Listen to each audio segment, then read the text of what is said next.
The Chocolate Rabbit. This is the story of Bertie Rabbit. He was a very special rabbit, and it is thanks to him that there are chocolate rabbits in the shops every Easter. Bertie had two sisters, Polly and Patty. Every day they complained loudly, "Must we go to school?" But Mother Rabbit wanted them to be very wise, and she made them go.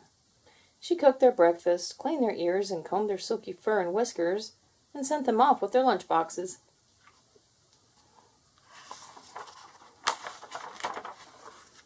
Bertie's father was a fine artist.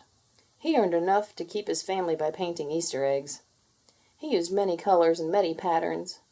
He painted eggs blue or pink with blue stripes. He decorated them with tiny flowers, and sometimes with shining stars, or even with wavy colored lines. He was very clever.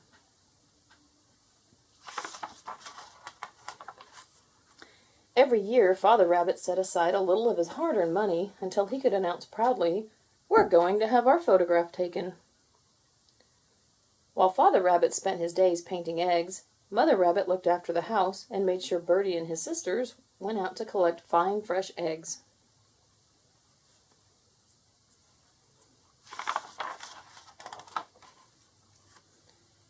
The young rabbits enjoyed taking their baskets into the countryside, but Bertie often ran off to play with his friends, and he ate every carrot he could find.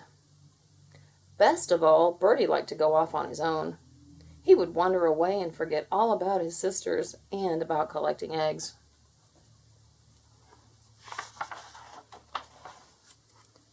Polly and Patty returned with their baskets full of eggs and the latest joke they had heard in the hen run, such as, "Cook, cook, there are spots on this chicken." "That's all right, it's only chicken pox." One day, Bertie Rabbit had collected some particularly fine eggs. "Hello," said the mice twins who were sitting sunning themselves. Bertie stopped to talk to them, leaving his egg basket balanced on a stone. Crash! The egg basket fell over, tumbling the eggs onto the ground. "Oh, dear!" said Bertie, trying to scoop them up. "What shall I do?" wailed Bertie, running to his sisters. "Cheer up, Bertie," said Polly. "You can have some of mine. Mother will never know."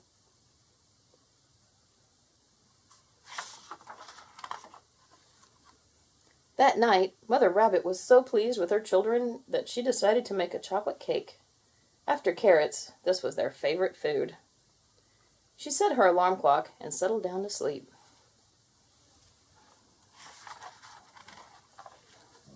Brr, brr, rang the alarm, and Mother Rabbit got up to prepare the chocolate. When it was ready, she put the saucepan on one side to cool and crept back to bed. "What a treat for my family," she thought, "and what a surprise!" "Yummy, yummy," said little Bertie, who was awakened by the lovely smell of chocolate. He leaped out of bed and ran downstairs.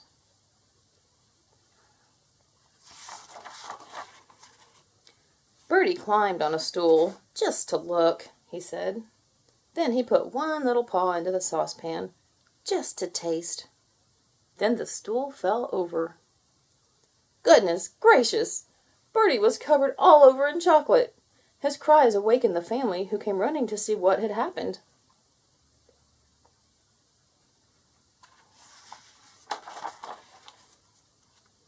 They stood around speechless until, suddenly, Father Rabbit shouted, "I've got an idea! A marvelous idea! Why hasn't anyone thought of it before?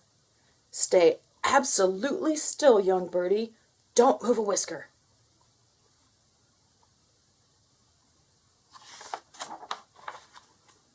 Father Rabbit quickly got his tools and a piece of wood and started to carve. Soon he had shaped the wood so that it looked exactly like poor little Bertie, all covered in chocolate. Mother Rabbit prepared more delicious chocolate. Then she poured it into the rabbit-shaped mold Father had made from his little wooden rabbit.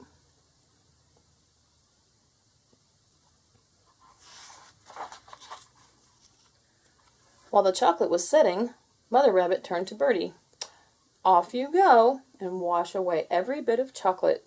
I want to see my own rabbit again." At last, the family settled down to breakfast, chattering excitedly. "We've seen the first chocolate rabbit," chanted Polly and Patty.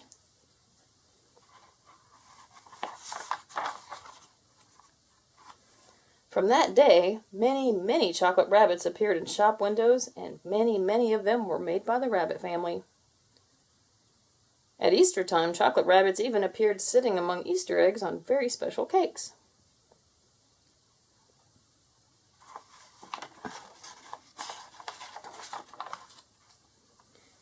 And who do you think delivered all those chocolate rabbits?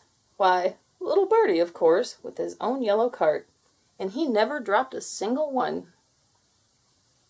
The end. Don't forget to subscribe.